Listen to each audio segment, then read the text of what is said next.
நம்ம ஒரு விருந்தினர் வீட்டுக்கு போகிறோம் அப்படின்னா, அந்த வீட்டுக்கு போகிறோம், நம்ம எதுக்காக போகிறோம், அங்கே போய் நல்லா சாப்பிட்லாம், இந்த மாதிரியான உணர்ச்சிகள்லாம், இந்த மாதிரி எண்ணங்கள் வருவதற்கு வாய்ப்பு இருக்குது. அப்போ அந்த மாதிரி எண்ணங்கள் வரக்கூடாதுன்னா என்ன பண்ணணும் அப்படின்னா, நம்ம ஒரு வீட்டுக்கு போகிறோம் அப்படின்னா சாப்பிட்றதுக்காக தான் நம்ம போகிறோம், அங்கே போனால் நல்லா சாப்பாடு கிடைக்கும், போய் நல்லா சாப்பிட்லாம், அந்த கனவுலே போய் அப்படி ஒரு கற்பனையிலே நம்ம ஒரு வீட்டுக்கு போகிறோம், ஒரு விருந்தினர் வீட்டுக்கு போகிறோம்.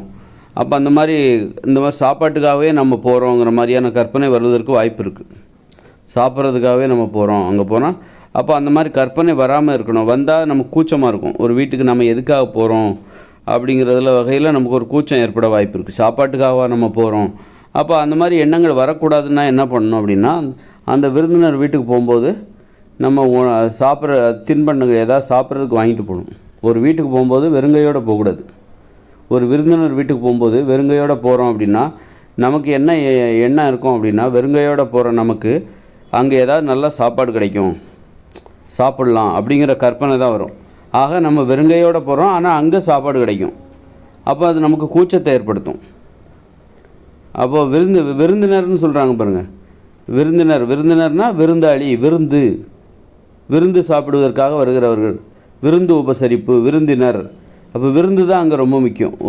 நீங்கள் விருந்தினராக ஒரு வீட்டுக்கு போகிறீங்கன்னா விருந்து சாப்பிட்றதுக்கு தான் போகிறீங்க. முக்கியமாக விருந்து சாப்பிட்றது ஒரு முக்கியமான நடைமுறை. விருந்து சாப்பிடுவதற்காக போகிறீங்க அப்படின்லாம் இல்லாமல், விருந்து என்பது உங்களுக்கு ஒரு மரியாதை. உங்களை நீங்கள் ஒருத்தர் வீட்டுக்கு போகிறீங்க அப்படின்னாலே உங்களுக்கு அங்கே மரியாதை எப்படி கிடைக்கும் அப்படின்னா, உங்களுக்கு விருந்து வைப்பாங்க. நீங்கள் விருந்தினராக ஒரு வீட்டுக்கு போகிறீங்கனாலே உங்களுக்கு விருந்து வைப்பாங்க. உங்களுக்கான மரியாதையே அதுதான். உங்களை மதிக்கிறதுக்கான நடைமுறையே உங்களுக்கு வைக்கப்படுகிற விருந்து தான்.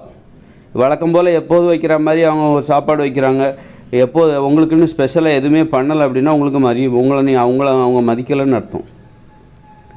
ஆக ஒரு விருந்தினரை மதிப்பதற்கான அடையாளமே உங்களுக்கு விருந்து வைக்கிறாங்களா, ஒரு வீட்டுக்கு போகிறீங்க, அப்போது உங்களுக்கு விருந்து வச்சாங்கன்னா அப்போ நீங்கள் விருந்தினர், உங்களுக்கு மரியாதை அங்கே இருக்குது. விருந்து வைக்கலை, எப்போதும் போல் தான் சாப்பிட்றாங்க, சாப்பாடு வச்சு சமைச்சு சாப்பிட்றாங்க அப்படின்னா, உங்களுக்குன்னு ஸ்பெஷலாக எதுவுமே பண்ணலை அப்படின்னா உங்களை அவங்க மதிக்கலைன்னு அர்த்தம். அப்படி இருக்கும்போது அப்போ நம்ம ஒரு விருந்தினராக ஒரு வீட்டுக்கு போகிறோம் அப்படின்னாலே நமக்கு விருந்து கற்பனை வந்துவிடும், விருந்து சாப்பிடுகிற கற்பனை வந்துவிடும். நமக்கு விருந்து அங்கே வைப்பாங்க. இப்போ ஒரு கல்யாண வீட்டுக்கு போகிறோன்னா நமக்கு என்ன, ஒரு கல்யாண நிகழ்ச்சி, அப்போ என்ன கற்பனை வரும், ஏதாவது நல்ல சாப்பாடு இருக்கும், பிரியாணி இருக்கும், அது சாப்பாடு சோறு அப்படின்னு சொல்லிட்டு அந்த கற்பனை தான் மனசில் ஓடும். அந்த கற்பனையில் தான் கல்யாண வீட்டுக்கு ஆர்வமாக போவாங்க. அதுபோல் ஒரு விருந்தினர் வீட்டுக்கு போகும்போதும் நமக்கு இந்த சாப்பாட்டு கற்பனை தான் வரும். ஏன்னா நம்ம விருந்து சாப்பிடுவதற்காக, விருந்து உபசரிப்பு, நமக்கு வைக்கப்படுகிற மாதிரி, நமக்கு கொடுக்கப்படுகிற மரியாதையே அந்த விருந்தில் தான் இருக்குது. அப்போ நம்ம கண்டிப்பாக ஒரு வீட்டுக்கு போகும்போது, ஒரு விருந்தினரோட வீட்டுக்கு போகும்போது, சொந்தக்காரங்க வீட்டுக்கு போகும்போது, தெரிஞ்சவங்க வீட்டுக்கு போகும்போது கண்டிப்பாக விருந்து பற்றிய கற்பனை நமக்கு இருக்கும். அப்படி இருக்கும்போது நம்ம வெறுங்கையோடு போனால் நமக்கு கூச்சமாக இருக்கும். அடடா, சாப்பிட்றதுக்காக நம்ம போகிறோமே, சாப்பாட்டு ஆசையோடு ஒரு வீட்டுக்கு போகிறோமே அப்படிங்கிற கூச்சம் இருக்கும். விருந்து பற்றிய கற்பனை நமக்கு இருப்பது இயல்பு தான், அது இயற்கையானது தான், அது தப்பே கிடையாது. அதே நேரத்தில் நமக்கு கூச்சம் ஏன் வருது, வெறுங்கையோடு போனாக்கா கூச்சம் வரும். ஏன்னா நமக்கு அங்கே சாப்பாடு கிடைக்குது, ஆனால் நாம் என்ன பண்ண போகிறோம், பதிலுக்கு நம்ம என்ன பண்ண போகிறோம், இன்னொரு நாள் அவங்க நம்ம வீட்டுக்கு வருவாங்களா, அப்போ விருந்து வச்சுக்கலாம் அப்படிங்கிற வாதம் எடுபடாது. அப்போது ஒரு விருந்தினர் வீட்டுக்கு போகும்போது நம்ம எதையாவது வாங்கிட்டு போகிறோம், சாப்பிடுவதுக்கு நிறையாவே வாங்கிட்டு போகிறோம். அப்போது அவங்க வீட்டுக்கு நம்ம விருந்து சாப்பிட போகிறோம் அப்படிங்கிற அந்த உணர்ச்சி நமக்கு ஒரு குற்ற உணர்ச்சியாக இருக்காது, ஒரு கூச்சமாக அது இருக்காது. ஏன்னா அவங்க நமக்கு விருந்து வைக்கிறாங்க, நாமளும் அவங்களுக்கு சாப்பிட்றதுக்காக நிறைய வாங்கிட்டு போகிறோம். பழங்களோ அல்லது ஏதாவது இனிப்பு பண்டங்களோ தின்பண்டங்களோ நிறைய வாங்கிட்டு போகிறோம். அப்போ நம்ம அந்த விருந்தினர் வீட்டுக்கு போகிறதுக்கு நமக்கு கூச்சம் இருக்குது. வெறுங்கையோடு போனால் தான் கூச்சமாக இருக்கும். ஏன்னா அவங்க விருந்து பற்றிய கற்பனையிலே நம்ம போயிட்டுருப்போம். வெறுங்கையோடு போகும்போது நமக்கு கூச்சமாக இருக்கும்.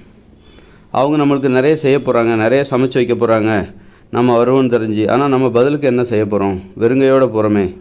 அப்போ ஒரு விருந்தினர் நம்ம வீட்டுக்கு வர்றாங்க அப்படின்னாலே நாம் எதையாவது எதிர்பார்ப்போம், அவர் எதாவது வாங்கிட்டு வருவார் அப்படிங்கிற எதிர்பார்ப்பு இருக்கும்.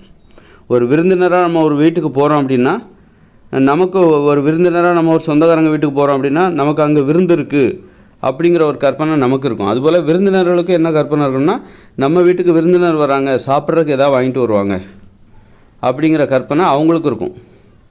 ஆக இந்த விருந்து பற்றிய கற்பனை என்பது விருந்தினர் வருகையின் போது, விருந்தினராக நம்ம போகும்போதும் சரி, விருந்தினர் நம்ம வீட்டுக்கு வரும்போதும் சரி, விருந்து பற்றிய கற்பனை அந்த இரு தரப்புக்குமே இருக்கும். விருந்தினர்களுக்கும் இருக்கும், விருந்தினரை வரவேற்கிற நமக்கும் இருக்கும். அல்லது நாம் ஒரு வீட்டுக்கு விருந்தினராக போனாலும் நமக்கு அந்த கற்பனை இருக்கும், விருந்து பற்றிய கற்பனை இருக்கும்.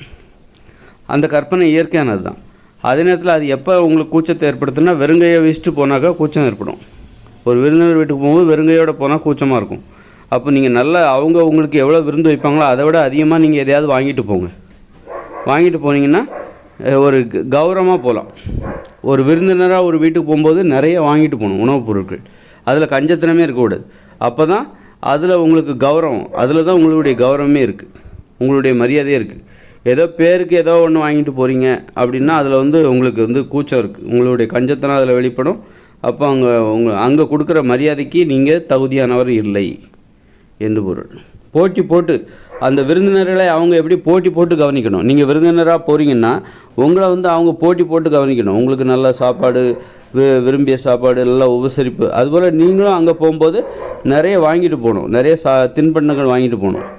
அப்படி இருதரப்புமே போட்டி போடணும். விருந்து உபசரிப்பு என்பது இருதரப்புமே போட்டி போடணும். விருந்தினராக போகிற நீங்களும் சாப்பாடு நிறைய வாங்கிட்டு போகணும், திங்கிறதுக்கு நிறைய வாங்கிட்டு போகணும்.